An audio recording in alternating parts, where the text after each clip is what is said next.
Alors dans cette vidéo, on va démontrer que la fonction sinus est dérivable sur R. On va trouver sa dérivée. On a besoin pour ça d'un premier rappel, le fait que la fonction cosinus est dérivable en 0 et que son nombre dérivé en 0, ça fait 0. Je vous rappelle, pardon, le nombre dérivé d'une fonction de la fonction cosinus en 0, c'est la limite de son taux d'accroissement entre 0 et 0 plus h, donc h lorsque h tend vers 0.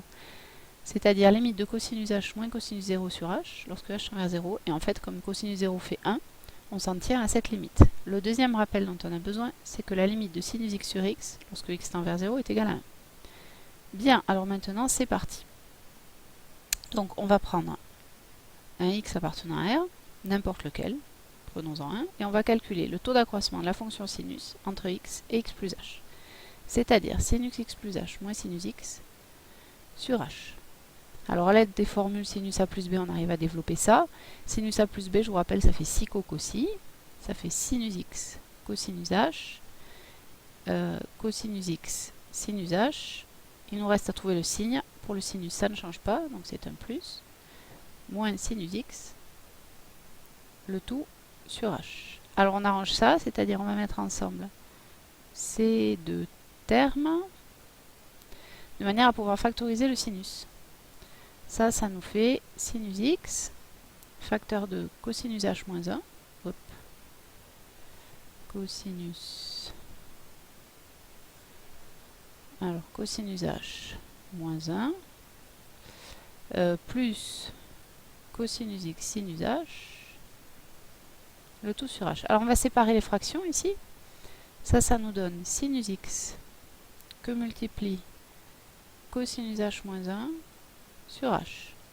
Et puis la deuxième partie, ça nous fait du cosinus x que multiplie sinus h sur h. Et là maintenant, on regarde vers quoi tout ça tend. Alors, ce machin, sinus h sur h, et bien ça, c'est le rappel 2, lorsque h tend vers 0, et bien ça tend vers 1.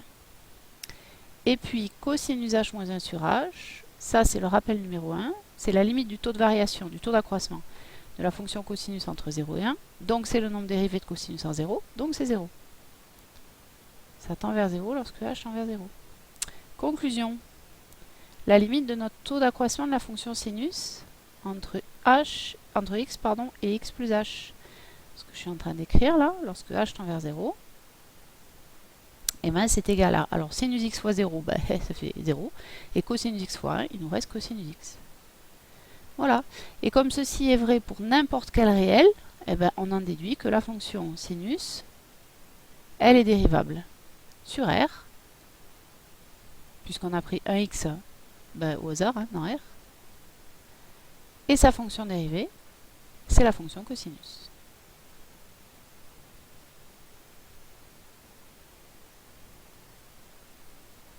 Voilà.